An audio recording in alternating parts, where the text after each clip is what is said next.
turashima Imana kubw'umunsi mwiza yaduhaye umunsi wa none. Nous louons le Seigneur pour ce jour merveilleux qu'il nous donne aujourd'hui. Yaduhaye ubuzima. Il nous a donné la vie. Iduha kuvuga. Il nous a donné de pouvoir parler. Iduha gutambuka. De pouvoir marcher. Imana yacu ishimwe. Notre Dieu soit loué. None buduteraniye mu nzu yayo. Et maintenant nous sommes réunis dans sa maison. Mbanje rero kubasuhuza bene data. Je commence alors par vous saluer, frères et sœurs. Amahoro ya Yesu Kristo. La paix de Jésus-Christ soit avec chacun d'entre vous. C'est bon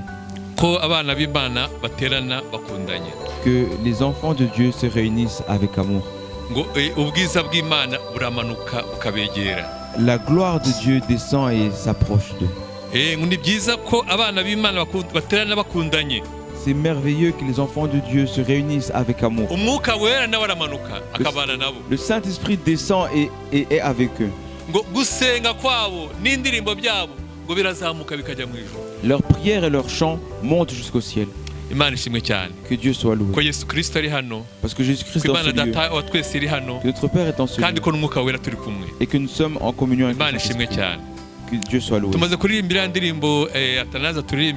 venons de chanter le chant que Athanase nous a entonné, qui dit qu'il n'y a personne qui est comme Jésus. Mais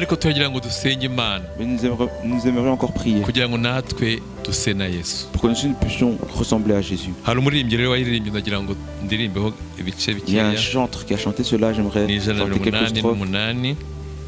188, Jean 188.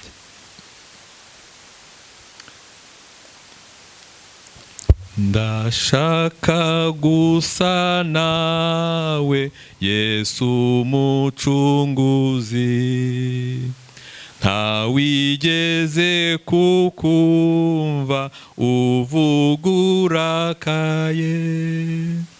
Ndashaka gusa nawe wasengaga kenshi, wihereranye naso kuri wa musozi.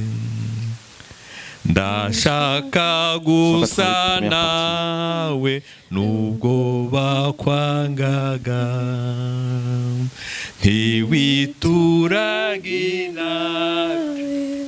agiriwe gose. Ndashaka gusa nawe wafashaga abantu, tu aidais les autres. Urukundo donne-moi ton amour ruzabankundisha, qui va me faire aimer les autres. Ndashaka gusa nawe wahamagaraga, tu appelais tous les petits enfants et tu les enseignais. En vérité, je ne suis pas semblable à toi. Tout le monde le sait. Mais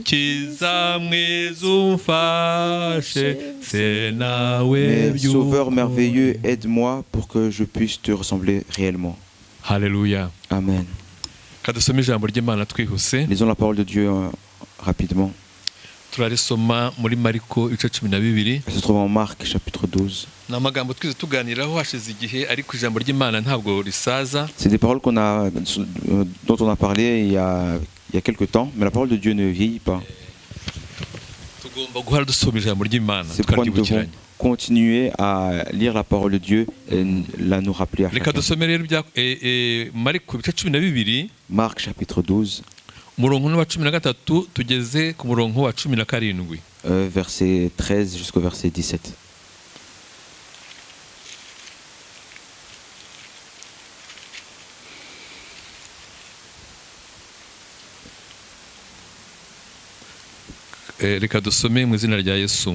Lisons au nom de Jésus. Bamutumaho bamwe mu bafarisayo n'abaherode ngo bamutegeshe amagambo.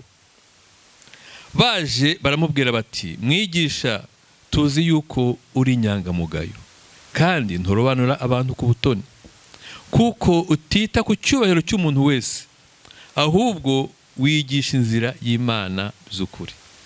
Mbese amategeko yemera ko duha Kaisari umusoro cyangwa ntiyemera? Tuwutange cyangwa turorere? ariko amenya uburyarya bwabo arababaza ati mungeragereza iki nimunzanire idenariyo nyirebe. Barayizana arababaza ati iyi shusho n'iri zina ni ibyande? Baramusubiza bati ni ibya Kayisari. Yesu arababwira ati nuko rero ibya Kayisari mubihe Kayisari, iby'Imana mubihe Imana. Baramutangarira cyane. Yesu ashimwe. Amen. Ils envoyèrent auprès de Jésus quelques-uns des pharisiens et des hérodiens, afin de le surprendre avec ses propres paroles. Et ils vinrent lui dire: Maître, nous savons que tu es vrai et que tu ne t'inquiètes de personne, car tu ne regardes pas à l'apparence des hommes, et tu enseignes la voie de Dieu selon la vérité. Est-il permis ou non de payer le tribut à César? Devons-nous payer ou ne pas payer? Jésus, connaissant leur hypocrisie, leur répondit: Pourquoi me tentez-vous? Apportez-moi un denier afin que je le voie. Ils en apportèrent un, et Jésus leur demanda: De qui porte-t-il l'effigie et l'inscription? De César, lui répondirent-ils. Alors il leur dit: Rendez à César ce qui est à César, et à Dieu ce qui est à Dieu.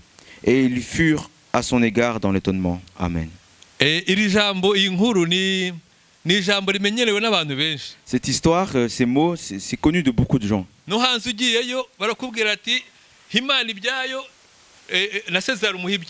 Même dans le monde extérieur à l'église, les gens disent rendez à César ce qui appartient à César. Les gens utilisent cette expression. Mais cette parole que nous venons de lire, il y a eu une réunion où ils ont réuni des pharisiens. Les pharisiens, c'était des religieux. Et eux, ils se croyaient ceux qui connaissent le mieux la religion juive. Et ils se réunis avec des Hérodiens. Et les Hérodiens, en fait, c'est comme un parti politique. Et eux, ils sont du côté du roi Hérode. Vous voyez, donc il y avait deux camps. Mais même s'ils n'étaient pas d'accord sur beaucoup de choses, mais les deux camps voulaient faire du mal à Jésus. Vous voyez qu'ils ont essayé de tromper, de tenter Jésus. Mais la parole de Dieu nous dit de ne pas tenter Dieu. Ils ont essayé de le tendre un piège. Ils lui ont tendu un piège. Ils ont pris des gens. Ils ont dit, vous allez aller. Et vous, les Hérodiens, également, vous allez aller. Allez voir Jésus. Mais ils n'allaient pas pour recevoir le salut. Mais ils allaient pour tenter Jésus.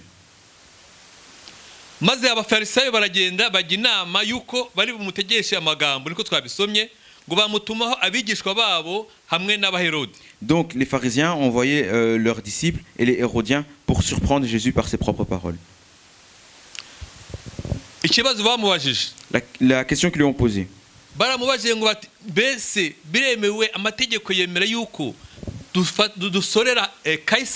Et donc ce qu'ils lui ont demandé, c'est: est-ce que la loi nous permet de donner l'impôt à César?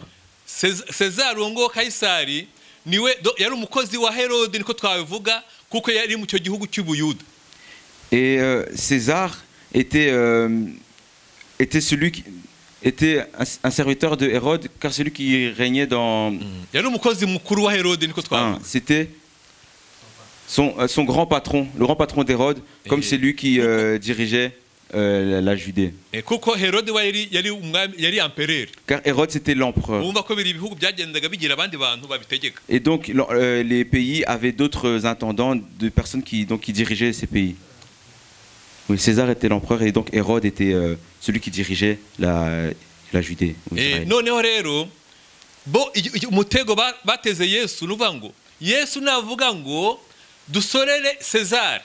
Et donc, le piège qu'ils ont voulu tendre à Jésus, c'est: si Jésus dit qu'on doit donner l'impôt à César,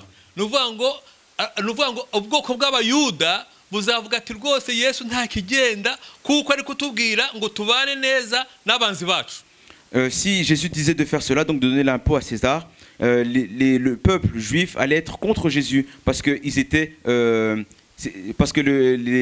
César était leur ennemi, comme c'est lui qui les avait assujettis. Ils étaient serviteurs de César. Et les Juifs n'aimaient pas cela, ils ne voulaient pas.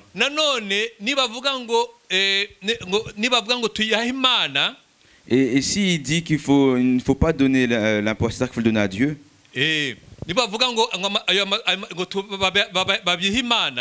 Si on disait donc de donner l'impôt à Dieu,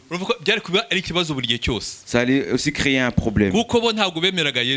Car eux ne croyaient pas en Jésus. Alors ils ont posé cette question à Jésus pour le piéger. Mais Jésus,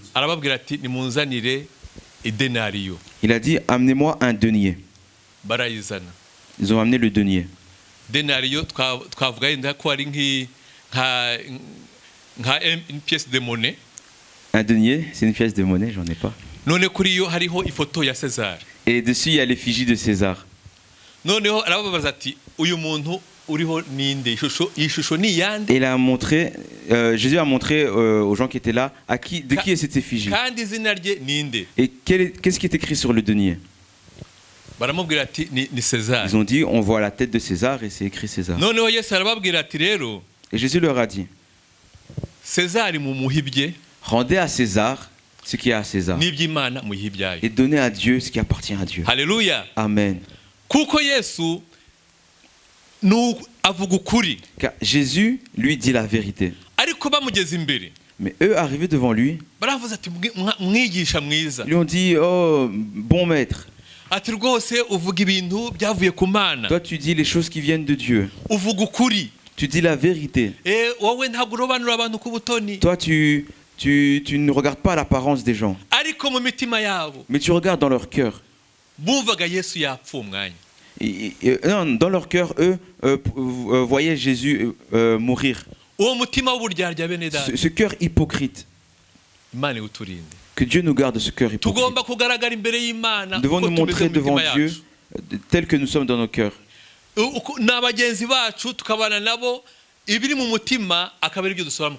Et nos proches, qu'on puisse vivre avec eux de manière à ce qu'il y a dans nos cœurs, ce soit ce que nous disons avec nos bouches. Il est bon que le cœur parle en tout temps. Que Jésus nous fasse du bien. Nous également, les enfants de Dieu, parfois nous nous comportons comme ces pharisiens. On voit des gens qui s'approchent des serviteurs de Dieu.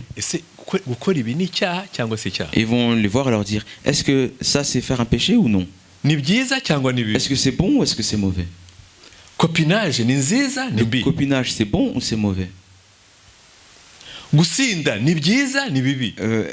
Être ivre, c'est bon ou c'est mauvais?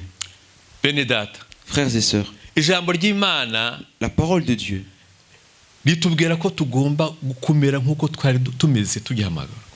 La parole de Dieu nous dit que nous devons être comme nous étions lorsque nous avons été appelés. Il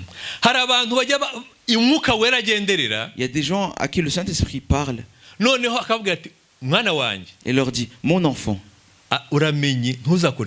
ne fais pas cette chose-là. Et toi tu vas, tu te gardes de faire cette chose-là. Mais arrivé ailleurs, tu trouves qu'il y a des gens qui chantent, qui prient, mais ils font la chose que Dieu t'avait dit de ne pas faire. Et toi aussi tu dis, mais alors cette chose, c'est un péché ou ce n'est pas un péché? Et lorsque tu es dans la faiblesse, tu te comportes comme eux. Que Jésus nous pardonne. Mais Jésus-Christ, lorsqu'il est venu à ta rencontre, c'était pour te sanctifier, pour te purifier. Et toi, tu fais ce pas pour t'approcher de Dieu.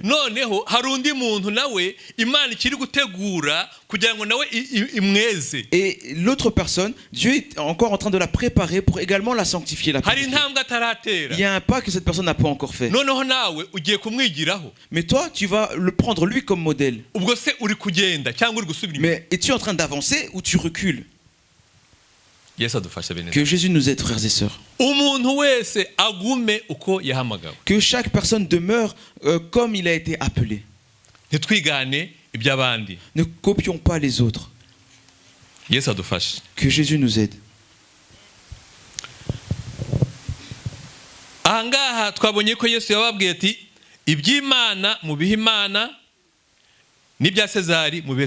Ici nous voyons Jésus qui dit: rendez à César ce qui appartient à César et à Dieu ce qui est à Dieu. Ce qui est à César, rendons-le à César. Si nous sommes chrétiens, nous devons payer les impôts. Nous devons payer nos factures. Alléluia. Amen. Si nous sommes chrétiens, ce qui appartient à César, on doit le rendre à César. Et ce qui appartient à Dieu, le rendre à Dieu. Ce que nous devons faire pour nos patrons, faisons-le bien. Alléluia. Amen. Si nous sommes enfants de Dieu et que tu es dans une entreprise et tu as un patron, travaille bien. S'il y a des gens qui trichent, s'il y en a qui sont en retard dans leur travail, mais les enfants de Dieu, ce qui appartient à César, rendez-le à César correctement. Et ce qui est à Dieu, rendez-le à Dieu. Que Jésus soit loué. Ce qui est à Dieu, rendez-le à Dieu. C'est la parole que j'aimerais qu'on puisse partager aujourd'hui. Ce qui est à Dieu, donnons-le à Dieu. Ce qui est à César, ce n'est pas là que Jésus veut en venir. Mais il conclut par ce qui est à Dieu, rendez-le à Dieu. Donc qu'est-ce qui est à ta Dieu? Quelles sont ces choses qui sont à Dieu? Quelles sont ces choses qui sont à Dieu? Lisons en Genèse, chapitre 1er, verset 27. Il est écrit: Imana irema umuntu ngo agire ishusho yayo, afite ishusho y'Imana niko yamuremye, umugabo n'umugore niko yabaremye. Amen. Dieu créa l'homme à son image et il le créa à l'image de Dieu. Il créa l'homme et la femme. Amen. Dieu a créé l'homme à son image.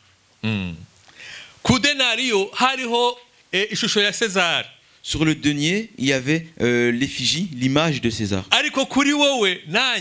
Mais sur toi, sur moi, il y a l'image, l'effigie de Dieu. Elle est sur toi.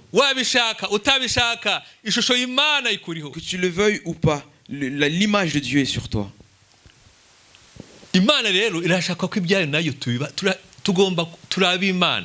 Et Dieu désire que nous appartenons à Dieu. Désire que nous soyons à Dieu.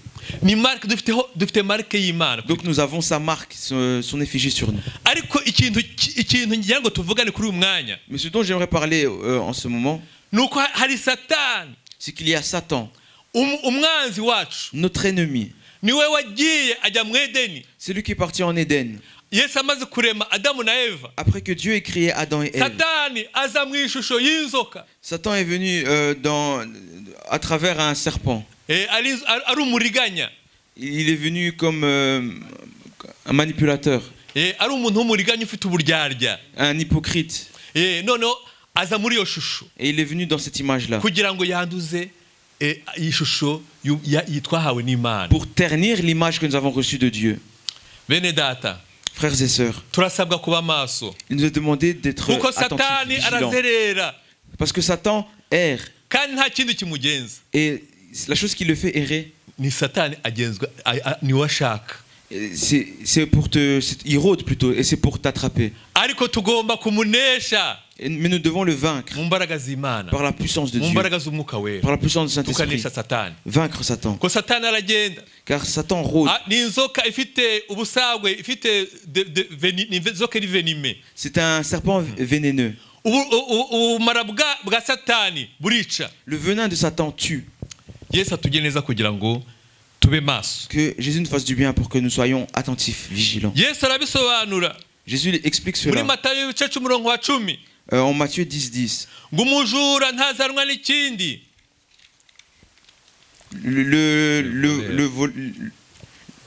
voleur ne vient que pour une chose. Il vient pour voler, tuer et détruire. Mais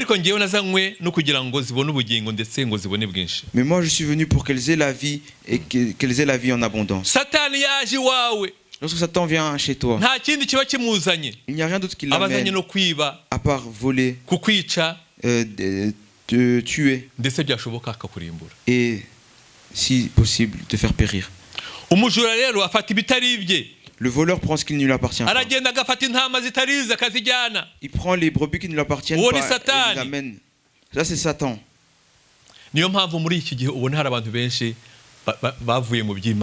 C'est pourquoi on peut voir ces derniers temps qu'il y a beaucoup de gens qui quittent l'œuvre de Dieu. Les gens qui se sont repentis, qui sont entrés dans la maison de Dieu. Mais Satan les en a fait sortir. On ne les voit plus à l'église. Non. On ne les voit plus aux prières. Ils ne lisent plus la parole de Dieu parce que Satan les a dérobés. Mais que Dieu soit loué, frères et sœurs, parce que Dieu n'a pas voulu que nous demeurions dans cet état.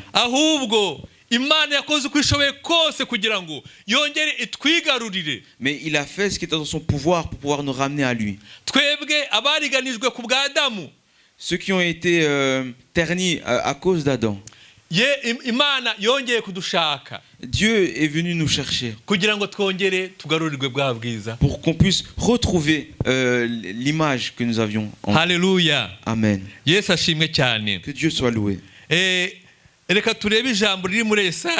Lisons une parole qui est en Ésaïe, chapitre 35. Ésaïe chapitre 35.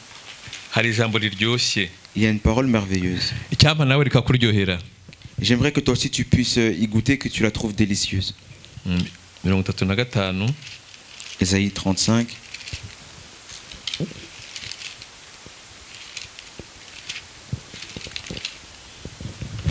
À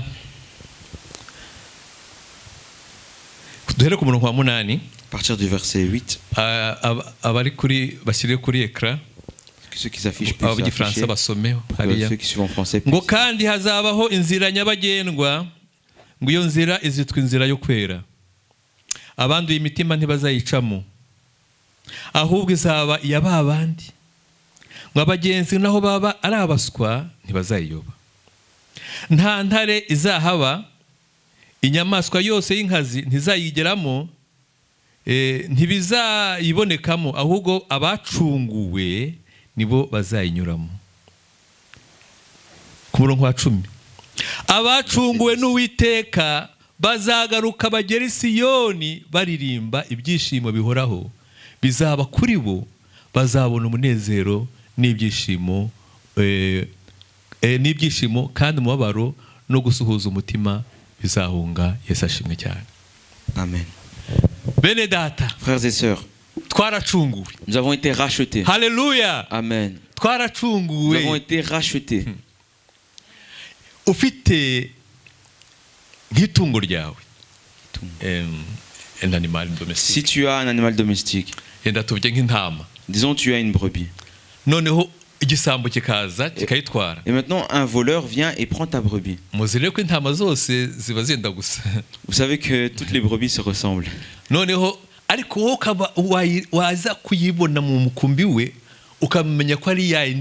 Mais lorsque tu la vois dans la parcelle du voleur, tu reconnais ta brebis. S'il est en train de les vendre,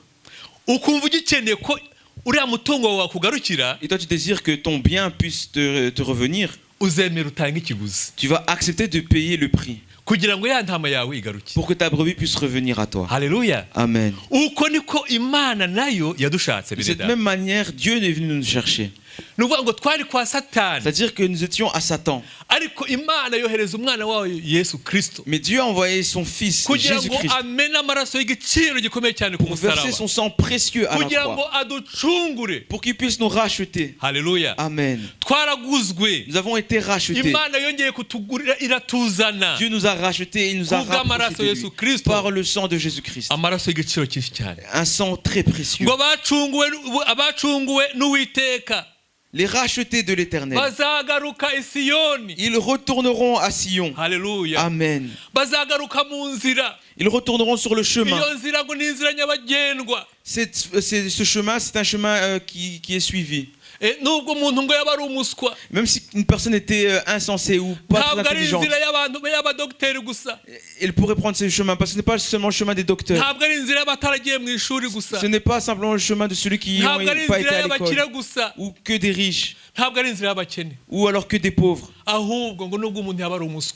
Mais même si une personne était insensée, elle ne pourrait pas se tromper, manquer ce chemin. Ceux qui ont été rachetés par l'Éternel. Frères et sœurs, en ce matin, j'aimerais vous rappeler, la parole de Dieu vient de nous rappeler que nous sommes les rachetés. Alléluia. Amen. Que Jésus soit loué. Nous avons été rachetés. Dieu est merveilleux. Dieu est amour. Il nous a tirés du mal. Il nous a tirés de la mort. Il nous a tirés de Satan. Et il nous a amenés dans son royaume. À présent, nous sommes enfants de Dieu. Alléluia. Amen. Que Jésus soit loué. Il a fait cela pour que nous puissions retrouver l'image que nous avions à l'origine. Dieu est merveilleux. Dieu est merveilleux. Je te souhaite d'emprunter ce chemin. Quel est ce chemin alors? Tu peux il est possible que tu sois encore dans le camp de Satan. Mais le chemin, il n'y en a qu'un seul. C'est accepter ta faiblesse.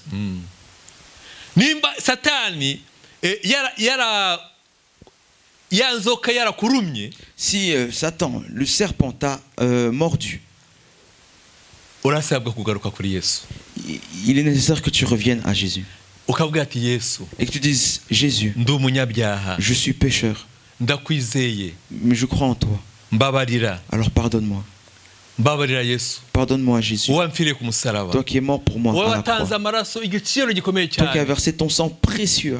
Un sang qui est pur.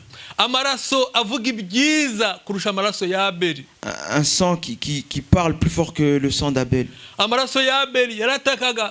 Le sang d'Abel criait, venge-moi, venge-moi. Mais le sang de Jésus, le sang de Jésus dit, vous êtes pardonnés. Seigneur, pardonne-leur car ils ne savent pas ce qu'ils font. C'est ce sang-là qui nous a purifiés. C'est par ce sang-là que nous avons été rachetés. Un sang qui pardonne. Que Jésus soit loué. Pour que en ce matin, ce sang puisse de nouveau te sanctifier. Au nom de Jésus-Christ. Au nom de Jésus-Christ. Qui que ce soit qui a été emmené par Satan, qui a été mordu par ce serpent, qu'il puisse revenir. Il y a un jugement. Il y a un jugement pour ceux qui ont livré leur vie à Satan. Luc 12, 16 à 20, qu'on puisse l'afficher à l'écran et que ceux qui suivent en français puissent lire à l'écran. Nuko abacira umugani ati hariho umukungu wari ufite imirima irumba cyane nuko imirima irumbuka cyane plutôt nuko aribaza mu mutima wati ndagira nte ko ndafite aho mpunika imyaka yanjye. Aribwira ati ndabigenza ntya, ndasenya urugarama rwanjye nubaka urundi runini abarimo mpunika imyaka yanjye yose n'ibintu byanjye. Nibwo nzabwira umutima wanjye nti mutima wanjye ufite ibintu byinshi bibikiwe imyaka myinshi, ngaho ruhuka urye unywe unezerwe. Ariko Imana iramubwira iti wamupfuwe, muri iri joro uranyagwa ubugingo bwawe, ibyo wabitse bizaba ibyande. Ku murongo wa 20 ngo ariko Imana iramubwira iti wamupfuwe, muri iri joro uranyagwa ubugingo bwawe, ibyo wabitse bizaba ibyande. Au verset 20 il est écrit, mais Dieu lui dit, insensé, cette nuit même ton âme te sera redemandée, et ce que tu as préparé, pour qui sera-ce? Cette vie, frères et sœurs, un jour nous devrons la rendre. Le savais-tu? La vie, nous rendrons la vie. Et Dieu lui a dit, insensé, cette nuit même ton âme te sera redemandée.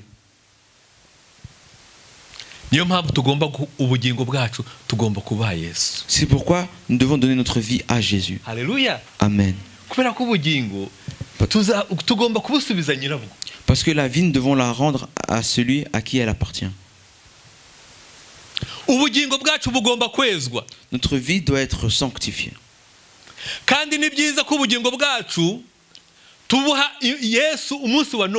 Et il est important que dès aujourd'hui nous puissions donner notre vie à Jésus. Que Dieu n'ait pas à t'appeler pour te redemander ta vie. Avant que Dieu redemande ta vie, que tu la perdes. Il serait plus intéressant qu'aujourd'hui tu puisses donner ta vie à Jésus. Ce serait meilleur. Si tu as un problème avec quelqu'un, peut-être tu as cogné sa voiture. Le mieux c'est que vous fassiez ça à l'amiable, avant que la police n'arrive. Parce que lorsque la police va arriver, elle va te mettre en jugement. Mais si tu te mets en accord avec la personne avec qui il y a eu ce souci et que tu payes, c'est mieux. Tu pars en paix, n'est-ce pas? C'est comme ça que cela se passe.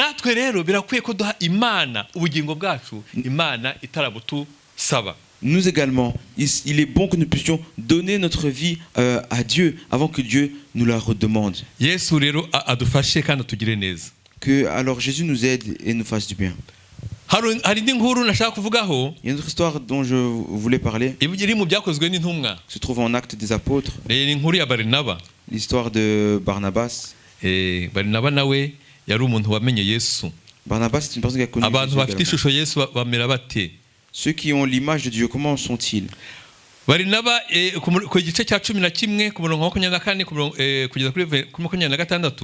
Chapitre 11, versets 24 à 26. ngo kuko Barinaba yari umunyangeso nziza wuzuye umwuka wera no kwizera, abantu benshi bongererwa umwami Yesu. Bukeye avayo agitarusho gushaka Sawuli, amubonye amujyana muri Antiokiya. Bamarayo umwaka wose baterana n'abitorero,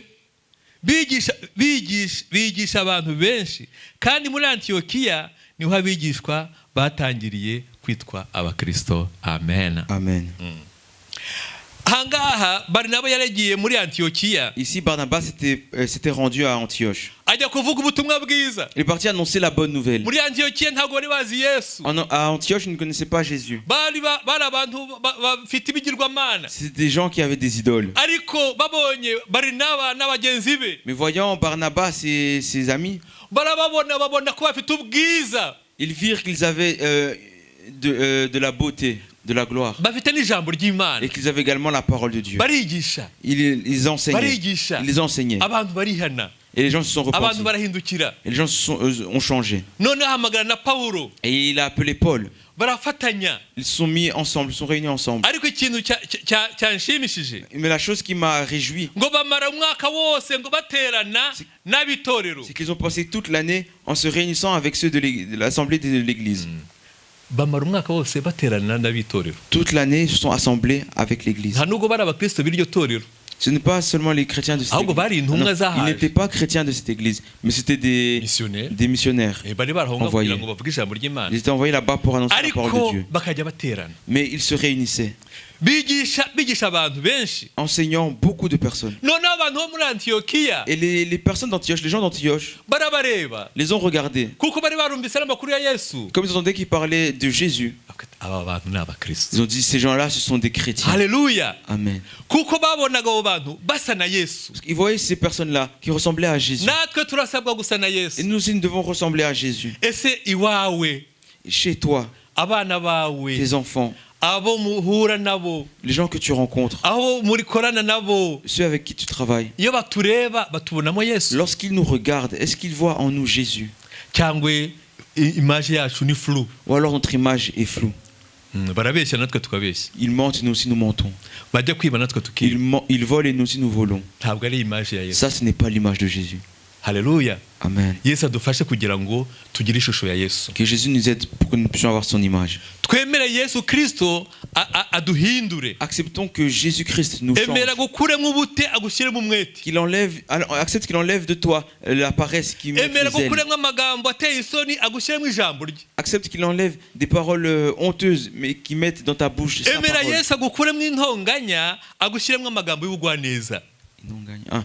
Accepte que Jésus enlève de toi les disputes mais qui te donne des paroles douces.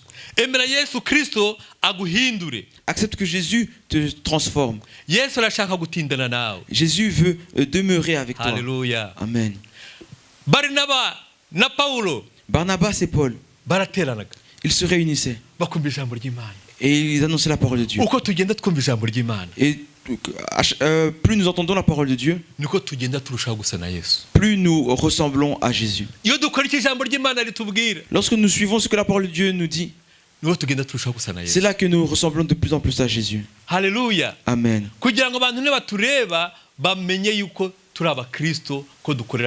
Ainsi les gens, lorsqu'ils nous voient, ils savent que nous sommes chrétiens, que nous servons le Christ. Il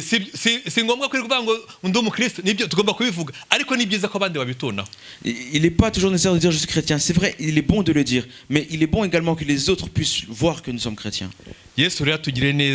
Que Jésus nous fasse du bien et continue de demeurer avec nous. La parole de Dieu en Romains nous dit, chapitre 8, verset 29, nous terminons. Kuko abo yamenye kera yabatoranirije gushushanywa n'ishusho y'umwana wayo kugira ngo abe imfura muri bene se benshi. Amen. Car ceux qu'il a connus d'avance, il les a aussi prédestinés à être semblables à l'image de son fils, afin que son fils soit le premier-né de beaucoup de frères. Umugambi w'Imana, la volonté de Dieu, n'ukushushanywa n'ishusho y'umwana wayo, c'est que tu sois à l'image de son fils. Alléluia. Amen. Ngo ishusho ni yande. Cette image, c'est celle de qui? C'est celle de César. Mais la volonté de Dieu, c'est que toi, tu puisses avoir l'image de Jésus. Alléluia. Amen. Oh, j'aimerais avoir cette image. Alléluia. Amen. J'aimerais être à l'image de Christ. Et j'aimerais que toi aussi, tu puisses être à l'image du Fils de Dieu. La parole de Dieu nous dit que lorsque Jésus paraîtra, bien-aimé, bien-aimé, nous sommes enfants de Dieu. Mais comme nous serons, n'a pas été encore révélé. Mais lorsque Jésus paraîtra, nous aurons une autre gloire semblable à celle de Jésus. Aujourd'hui, maintenant nous avons l'image de Jésus. Lorsque Jésus paraîtra, c'est une gloire au-dessus de celle-ci. Que Jésus nous fasse du bien. Alors prenons le temps pour prier. En Proverbe chapitre 23, verset 26 haravuga ati mwana wanje mu mutima wawe. Il est écrit mon enfant donne-moi ton cœur. Mwana wanje mu mutima wawe. Mon enfant donne-moi ton cœur. Ushobora kutaramenya Yesu uri hano hantu. Peut-être que tu ne connais pas encore Jésus. Mais Jésus lui veut te changer. Il veut que tu sois enfant de Dieu. Si tu es en ce lieu et que tu veux donner à Jésus ta vie, tu peux te mettre debout, on va prier pour toi. Jésus veut te changer. Jésus veut te donner son image. Jésus veut t'éclairer. Parce que Jésus est la lumière. Et Jésus veut te transformer en lumière toi également. Si tu es dans ce lieu et que tu veux donner ta vie à Jésus et tu ne t'es jamais agenouillé devant Jésus, alors mets-toi debout, on va prier pour toi. Et suis Jésus dans son chemin. Parce qu'il veut te racheter. Il veut te racheter. Accepte que le sang de Jésus te purifie. Demandons au pasteur de prier pour nous, pour que nous puissions changer, ressembler à Jésus.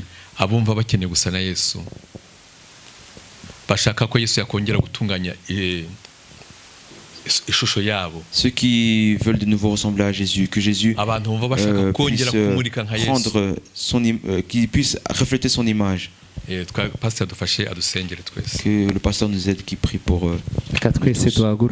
Mettons-nous tous debout. Car nous avons tous besoin de ressembler à Jésus. Il n'y a personne qui ne veut pas ressembler, qui ne veut ressembler à Jésus. Dieu Tout-Puissant, te louons pour ta parole. Ta parole nous change. Seigneur, là où Satan nous a mordus, Seigneur, pardonne-nous. Là où Satan nous garde encore liés, Seigneur, sors-nous de là. Que les chaînes se brisent au nom de Jésus.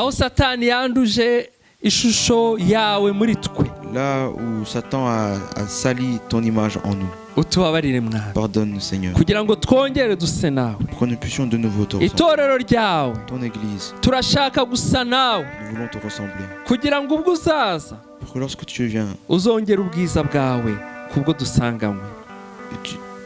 que tu ajoutes ta gloire, c'est la gloire que nous avions déjà.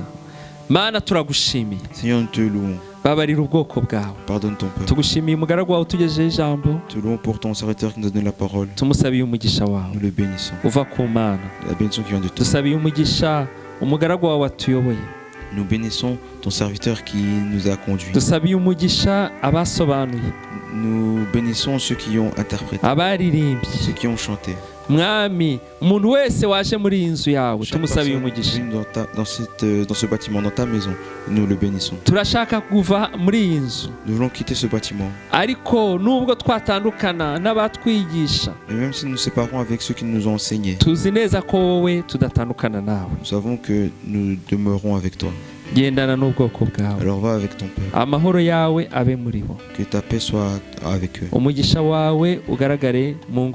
Que ta bénédiction soit manifeste dans leur foyer et dans tout ce qu'ils font. C'est au nom de Jésus que nous le demandons. Amen. Amen. Nous accueillons notre sœur Judith, qu'elle se sente la bienvenue parmi nous. Amen. Amen. C'est ma sœur de sang. Amen. Amen. Allez dans la bénédiction du Seigneur.